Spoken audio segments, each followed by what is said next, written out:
bienvenue dans la grande interview. Nous sommes ici à La Haye où siège la Cour pénale internationale et notre invité est M. Charles Blé Goudet, l'ancien ministre de la Jeunesse de Laurent Gbagbo avec l'ex-président ivoirien. Il a été jugé ici et acquitté en janvier 2019 dans le cadre donc des violences post-électorales de 2010 en Côte d'Ivoire. Monsieur Blé Goudet, merci d'avoir accepté l'invitation d'RT France. C'est moi qui vous remercie. Alors, vous avez été acquitté par la CPI, mais vos ennuis judiciaires semblent loin d'être terminés. D'abord, vous êtes suspendu à l'appel de la procureure de la CPI, Fatou Bensouda, concernant votre acquittement. Et puis, la justice de votre pays, la justice ivoirienne, a annoncé son intention de vous poursuivre devant le tribunal criminel d'Abidjan. Vous dénoncez une instrumentalisation de la justice à des fins politiques. Monsieur Blé Goudet, est-ce que malgré tout vos prétentions en vue de la présidentielle 2020 en Côte d'Ivoire, est-ce qu'elles restent intactes, ces prétentions? Bien, merci. Beaucoup de personnes continuent de me prêter les prétentions dont vous parlez. Mais à aucun moment, depuis que j'ai été acquitté, et que je suis sorti de prison, j'ai dit dans aucune interview, ni dans aucune déclaration publique, que j'étais candidat pour les élections de 2020. J'ai dit ceci. Il nous faut réunir les conditions qui puissent permettre des élections transparentes, acceptées de tous, sans tricher aucune, pour éviter de rééditer 2010. C'est à cela que mon parti, le COJEP et moi, nous travaillons. Merci. Alors, quand on parle de prétentions, ce sont des prétentions politiques, en tout cas en vue de cette présidentielle. Vous entendez jouer un rôle, quoi qu'il arrive? Mais si les ennuis judiciaires et les tracasseries des adversaires politiques pouvaient mettre fin à des prétentions, mais M. Alassane Ouattara lui-même ne serait pas président aujourd'hui. Henri Konan Bédié ne serait pas en Côte d'Ivoire aujourd'hui. Voyez-vous, c'est un président qui a fait en sorte que, malheureusement, en son temps, Alassane Ouattara était allé en exil. Mais c'est un autre président qui l'a fait venir d'exil. Quand vous parlez de conditions... En l'occurrence, non, il faut le signaler parce que les gens font comme si la Côte d'Ivoire est née en 2010. Non. Il ne faut pas tordre le cou à l'histoire de notre pays. C'est Laurent Gbagbo qui a fait venir Alassane Ouattara de l'exil. Pas parce qu'il n'avait aucune dent contre lui, mais parce que c'est l'élégance politique et la manière de faire la politique dans le monde moderne d'aujourd'hui qui fait qu'un adversaire politique, il ne faut pas forcément le contraindre à l'exil. Aujourd'hui, le président Alassane Ouattara est au pouvoir. Le président Gbagbo et moi, nous sommes acquittés. Nous sommes là. Au lieu d'œuvrer pour que nous puissions rentrer chez nous, pour que les fils de la Côte d'Ivoire se retrouvent, il écrit une lettre à la CPI pour lui demander de nous maintenir ici, alors qu'il dit qu'il ne se mêle pas d'affaires judiciaires. Et ensuite, à la surprise générale, il me fait convoquer en justice pour m'intenter un procès pour les mêmes faits qu'il essaie de maquiller, mais nul n'est dupe. Donc, tout cela, je pense que notre pays n'en a pas besoin. Et quand vous parlez de conditions en vue de cette présidentielle, c'est votre retour, le vôtre et celui de Laurent Gbagbo en Côte d'Ivoire? Ça fait partie de ce qui pourrait détendre l'atmosphère politique. Car avant tout, c'est de cela qu'il s'agit. Aller à une élection, nous voudrions, en tout cas en ce qui me concerne, que ce soit comme un jeu, où on peut gagner, comme on peut perdre. Donc, il ne faut pas instrumentaliser l'appareil judiciaire. Ça, c'est d'une part. En ce qui concerne le président Gbagbo et moi. Mais ce n'est pas la seule condition.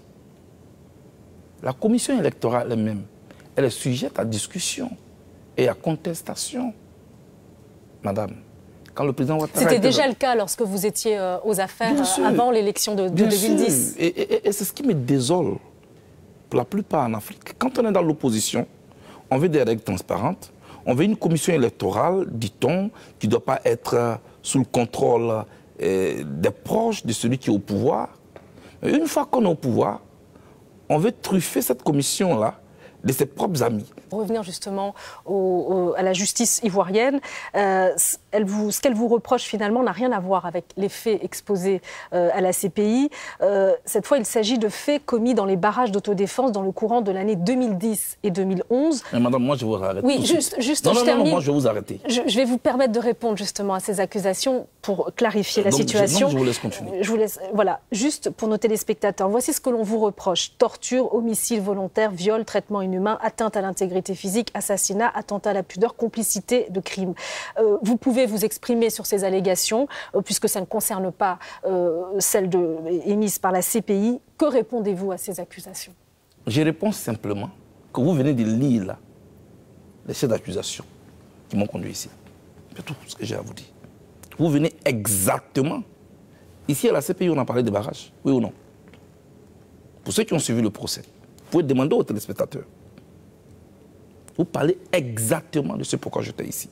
Donc ça veut dire que c'est la continuité de ce qui s'est passé ici à La Haye?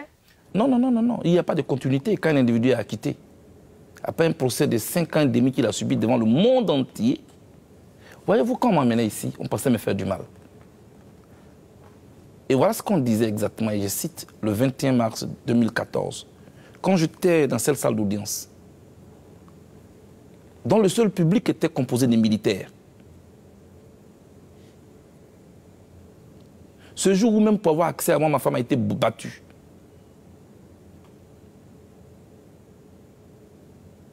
Rassurez-vous, je ne suis pas en colère. Je suis un peu déçu. Mais vous êtes prêt? Déçu parce que ces mêmes faits dont vous parlez, mes avocats ont demandé au gouvernement ivoirien de me juger en Côte d'Ivoire. Mais justement, vous êtes prêt, vous, à répondre devant la justice ivoirienne, devant vos compatriotes et éventuellement les familles des victimes? Je n'ai jamais eu peur d'une juridiction. Je n'ai jamais eu peur d'une juridiction, madame. Je souhaite... Donc demain, si on vous autorise à revenir en Côte d'Ivoire, vous y reviendrez? Je souhaite que l'on apprenne à respecter les décisions de justice. Voyez-vous, quand le président Gbagbo était ici, quand le président ivoirien faisait des voyages, quand on lui posait des questions sur celui qu'il appelle son frère Laurent, il disait toujours malheureusement, il ne peut pas interférer dans la justice internationale. Mais son frère Laurent et son fils Blé Goudé ont été acquittés par la justice internationale. Pourquoi ils ne veulent pas accepter cette décision? Est-ce qu'ils sont obligés de nous poursuivre? Est-ce qu'ils sont obligés de nous tracasser? Est-ce qu'ils sont obligés de nous harceler? Est-ce qu'ils sont obligés de nous pressurer? Est-ce qu'ils sont obligés de rappeler quotidiennement des plaies à peine cicatrisées à la population ivoirienne? Monsieur Blé Goudé, est-ce qu'ils sont obligés de faire ça? Si demain on vous autorise à revenir dans votre pays, vous irez? Quand vous dites m'autoriser, qui va m'autoriser à rentrer chez moi? Je suis ivoirien. La seule chose qui me mettait encore ici, c'est la procédure judiciaire qui est encore pendante et à laquelle je me soumets. Parce que j'ai signé devant la CPI que je me rendrai disponible quand on a besoin de moi. C'est pourquoi je suis là. Une fois que cette procédure est arrivée à terme, je dois aller chez moi. Je n'ai pas deux pays. J'ai que la Côte d'Ivoire. Alors, Monsieur Blé Goudé, vous avez joué, en tant que leader des jeunes patriotes, vous avez joué un rôle majeur dans la crise que votre pays a traversée dans les années 2000, un rôle aussi pendant cette crise post-électorale. Est-ce qu'il y a des choses que vous regrettez? Madame, moi je suis un être humain. Malheureusement, pour le moment, je suis encore dans une procédure pendante. C'est pourquoi je me retiens et que je ne peux pas pour le moment me prononcer par rapport à la question que vous posez. Mais tout être humain, au-delà de moi, il a des limites. C'est celui qui ne fait rien, qui ne fait pas d'erreur dans la vie. Dès l'instant où vous posez un acte, il est diversement apprécié. Mon pays a connu une crise sans précédent. Moi, je ne veux plus jamais que la Côte d'Ivoire vive ça. Oui, il y a des choses, il y a des propos, il y a des actes que je ne suis pas prêt à poser. C'est pourquoi, depuis que je suis sorti de prison, j'ai adopté une ligne pour laquelle je prends des coups. Mais je suis convaincu que c'est de cela que la Côte d'Ivoire a besoin. Est-ce que j'ai des regrets? je vous invite, quand cette procédure aura pris fin, de venir me voir, mais pas ici, en Côte d'Ivoire. On se rencontrera peut-être en Côte d'Ivoire pour un nouvel entretien. Vous devez venir en Côte d'Ivoire. Vous avez passé 6 ans en détention ici à La Haye. Après cela, est-ce qu'on est le même finalement? Ou est-ce que vous avez changé? Et si oui, en quoi avez-vous changé? Est-ce que je dois me juger moi-même? Est-ce que moi, je suis sérieux quand dans cette caméra, je vais dire aux Ivoiriens ou au monde entier, oui, j'ai changé? C'est peu sérieux que de faire de telles affirmations. Mais votre état d'esprit... ceux qui me regardent, ceux qui m'écoutent, ceux qui me voient agir, c'est à eux de tirer les conclusions. La crise ivoirienne a éclaté en 2002. J'étais à Manchester. Nous sommes en 2019. Ça dit qu'il y a 17 ans, madame. 17 ans après. Je ne peux pas être le même.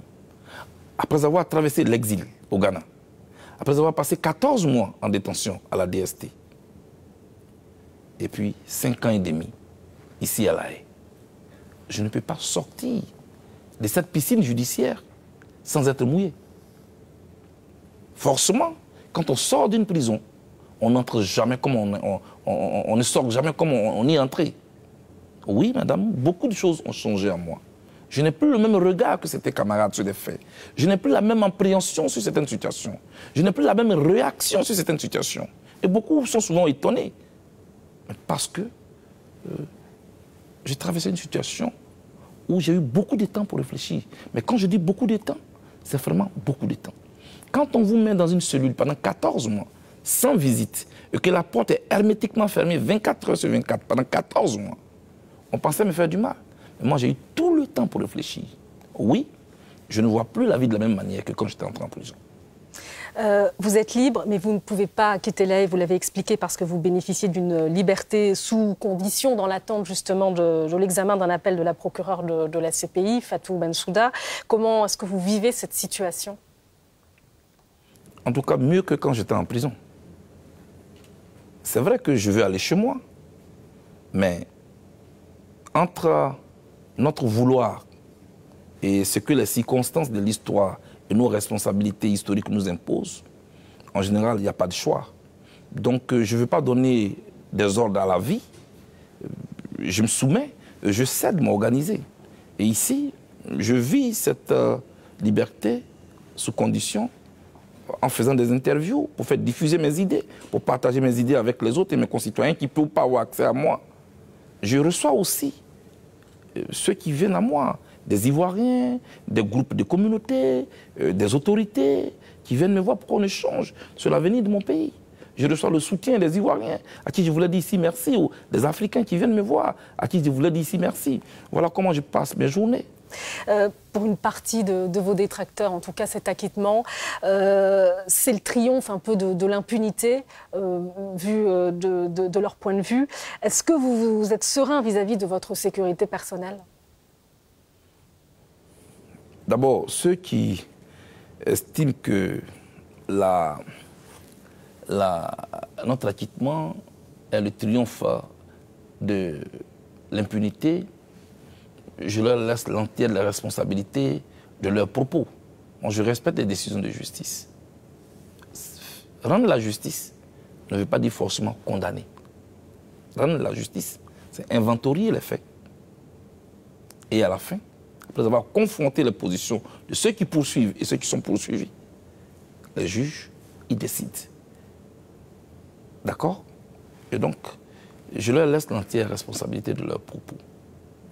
Comment vous jugez le travail de la Cour pénale internationale? C'est une juridiction qui est décriée sur le continent africain. Parce qu'on estime, beaucoup d'Africains estiment qu'elle ne juge que des Africains. On a le temps de parler de tout ça. Mais seulement, il y a ce que Edgar Morin a appelé l'intelligence expériencée. C'est-à-dire l'intelligence acquise à partir de ce qu'on a vécu, à partir de l'expérience. Et moi, j'ai appris cela aussi. J'attendais des gens dire tout cela. Et j'ai dit, face à la Cour, que je ne peux pas rentrer dans ces préjugés. Je veux faire ma propre expérience. Eh bien, ma propre expérience est que je suis venu à la Cour pénale internationale où je ne connaissais personne et qu'à la fin, j'ai été acquitté. Voyez-vous? Mais j'ai pris note, j'ai pris beaucoup de notes et j'aurai le temps de rendre toutes ces notes-là publiques et les partager plus tard. Pour le moment, je ne veux pas juger cette cour-là parce que je suis encore dans la procédure. On n'a pas encore fini. Mais une chose est sûre, je suis venu avec le président Gbagbo. Nous avons été soumis à un procès. Et puis, nous avons été acquittés. Alors je disais triomphe de l'impunité. Finalement, vous avez été acquitté. Finalement, cet acquittement, peut-être qu'il a été accueilli avec soulagement dans le camp du pouvoir en Côte d'Ivoire, le camp de vos adversaires. On sait que les violences post-électorales, elles ont fait 3000 morts. Votre camp n'est pas le seul visé. Je pense notamment au massacre de Douekoué dans l'Ouest, où 3 charniers ont été découverts. Les forces de l'ONU, à l'époque, ont pointé du doigt les FRCI, les forces pro-Ouattara. L'actuel président Alassane Ouattara a toujours nié l'implication de son camp dans ce massacre. Qu'en pensez-vous? Eh bien, madame, vous savez que dans la société que nous vivons, chacun a son rôle. Moi, je suis politique. Je critique. Je propose. J'élabore un projet de société que je veux porter avec l'équipe qui m'entoure pour plus tard. Il y a des organisations de droits de l'homme dont le rôle est de dénoncer les violations des droits de l'homme et exiger que ceux qui sont rendus coupables de violations passent devant les juridictions compétentes. C'est leur rôle de répondre à votre question. Moi, je ne suis pas procureur. C'est un fait qu'en Côte d'Ivoire, il y a eu une guerre. Quand on parle de guerre, c'est une confrontation avec des armes qui opposent au moins 2 factions ou 2 partis. D'accord? Et 3000 morts, il y a eu une commission dite de vérité et de réconciliation qui était dirigée en son temps par l'ex-premier ministre Charles Konan Banny, qui a établi, son rapport est là. Il a dit il y a eu des morts de part et d'autre. Alors, les morts qu'il y a eu de la part du côté des Gbagbo, qui en est ou qui en sont les auteurs? Tout cela, ce sont des dossiers à fouiller. Mais une chose est sûre pour moi, une vie humaine est égale à une vie humaine. Il n'y a pas de vie humaine ou de victimes RHDP et des victimes pro-Gbagbo. J'évite souvent de m'exprimer ainsi. Ce sont des Ivoiriens, ce sont des êtres humains qui ont perdu la vie. Et il faut essayer d'éviter de classifier voilà, ces vies humaines. Alors le RHDP, c'est l'alliance qui a porté Alassane Ouattara au pouvoir. C'est le rassemblement des oufétistes pour la paix. 3000 morts, malgré votre acquittement. Est-ce que vous prenez votre part de responsabilité en tant que responsable politique à l'époque? Prenez votre part face aux familles des victimes en tant que responsable politique. Madame, mais d'abord, que je sois responsable ou pas, ce sont mes concitoyens qui sont morts.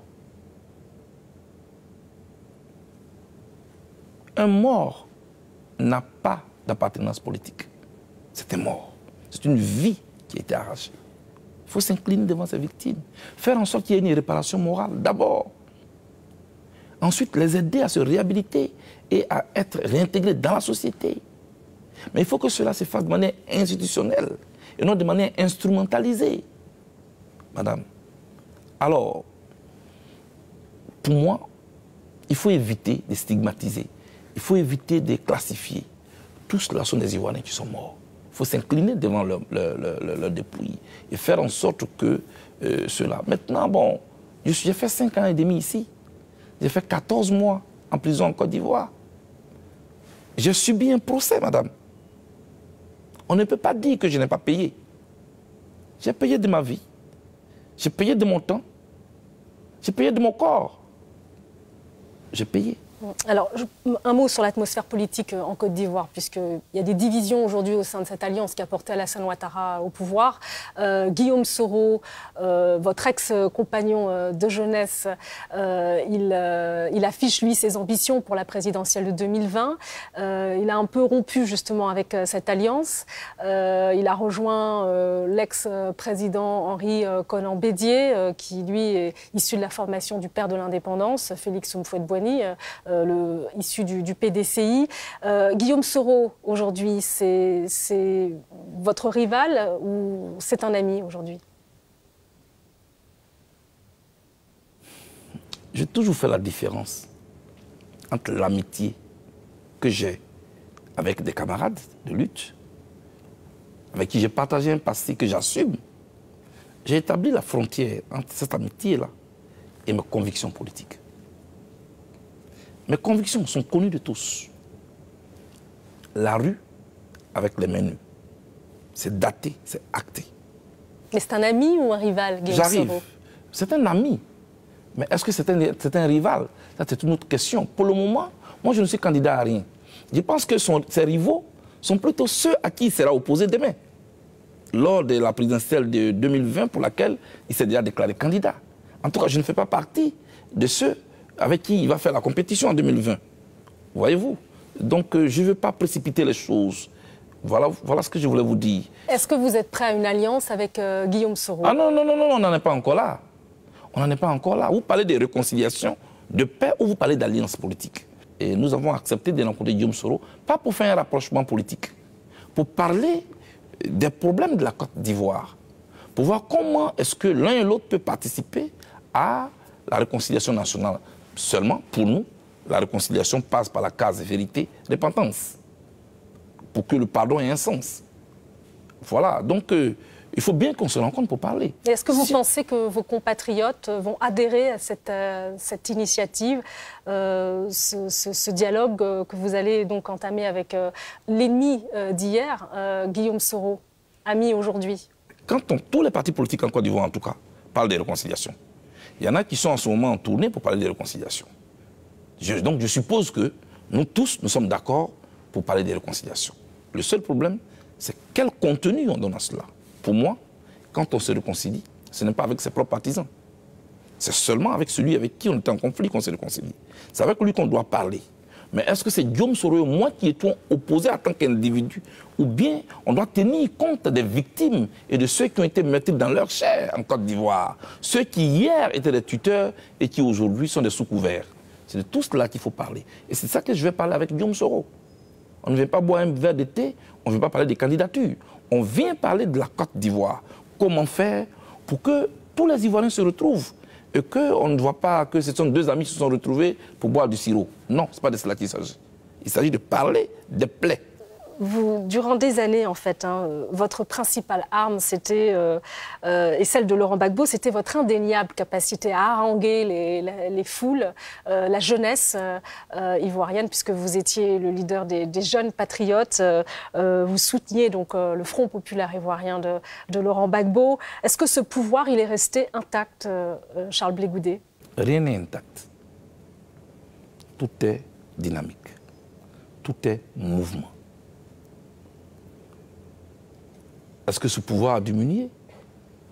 Est-ce qu'il a gagné en intensité? Moi, je ne sais pas. Je suis encore ici. D'accord? Et nous nous sommes organisés, des amis et nous. Nous pensons que ce pouvoir, c'est un pouvoir qui s'enracine ou qui tient ses racines, sa source, à partir de la cause que nous partageons avec les Ivoiriens. L'histoire que nous avons tissée avec les Ivoiriens, cette cause existe encore. Je pense que j'ai encore une histoire avec les Ivoiriens. Je préfère m'exprimer ainsi. Alors, beaucoup d'Ivoiriens, vos compatriotes rêvent de paix, c'est probablement votre rêve aujourd'hui également. Ceux que moi j'ai pu rencontrer, notamment en 2010, m'ont confié qu'ils en avaient assez de la violence. On voit que plusieurs années après le pays, il se relance. Vous avez un rôle à jouer dans cette relance? Oui, madame. C'est un rôle que je me suis fixé moi-même. C'est un défi que je me suis lancé moi-même, de manière très libre. Parce que moi, je suis prêt à parler avec l'autre. C'est d'abord ça qui est important. Celui avec qui je me regardais en champ de faïence hier, je veux aujourd'hui le rencontrer. Je veux parler avec lui. C'est pourquoi je veux parler avec Guillaume Soro. Malgré les réticences de beaucoup de mes partisans, je veux parler avec lui. Parce que c'est mon rôle de parler avec l'autre, pour lui faire comprendre que notre pays a besoin de paix. Et qu'il faut bannir la violence et les armes de la vie politique en Côte d'Ivoire. Pour cela, non seulement Guillaume Soro, mais j'ai demandé à parler au président Alassane Ouattara aussi. Cela me paraît important qu'on se parle. Pour la réconciliation, Moi, je ne veux pas emprisonner mon esprit. Et vous dites plus jamais les armes, Charles Blé Goudet. Oui, mais ce n'est pas moi qui les ai. J'ai toujours dit plus jamais les armes. J'ai dit ça depuis, parce que ce n'est pas moi qui ai pris les armes. Moi, je n'ai jamais pris aucune arme. On peut m'accuser de tout. Vous avez toutes mes images, madame. Vous avez tout ce que j'ai comme mouvement de mobilisation. Tout ce qu'on me dit. Il parle bien, il mobilise les foules, il harangue les foules. Jamais on a dit qu'il a pris les armes. Mais parce que ce n'est pas ma philosophie. Moi, je pense que quand on veut diriger un pays, on construit un projet de société qu'on propose au peuple, dont on sollicite les suffrages. Alors moi, j'ai un rôle que je veux jouer. Je veux servir d'instrument de conciliation dans mon pays pour aller recoudre comme une aiguille ce qui a été déchiré. Vous dites que vous n'avez pas pris les armes, mais vos partisans ont pris les armes. Moi, il n'y a pas mes partisans qui ont pris les armes. En tout cas, s'il y a des gens qui ont pris les armes, ce ne sont pas mes partisans. Jamais. Jamais, jamais. Charles Blé Goudet, merci pour cet entretien. Je rappelle que vous êtes l'ancien ministre de la Jeunesse de Laurent Gbagbo. Merci, madame. C'est moi qui vous remercie. Merci d'avoir fait le déplacement jusqu'ici. Et merci à vous de votre attention. Une grande interview que vous pouvez retrouver sur notre site internet rtfrance.tv. À très bientôt.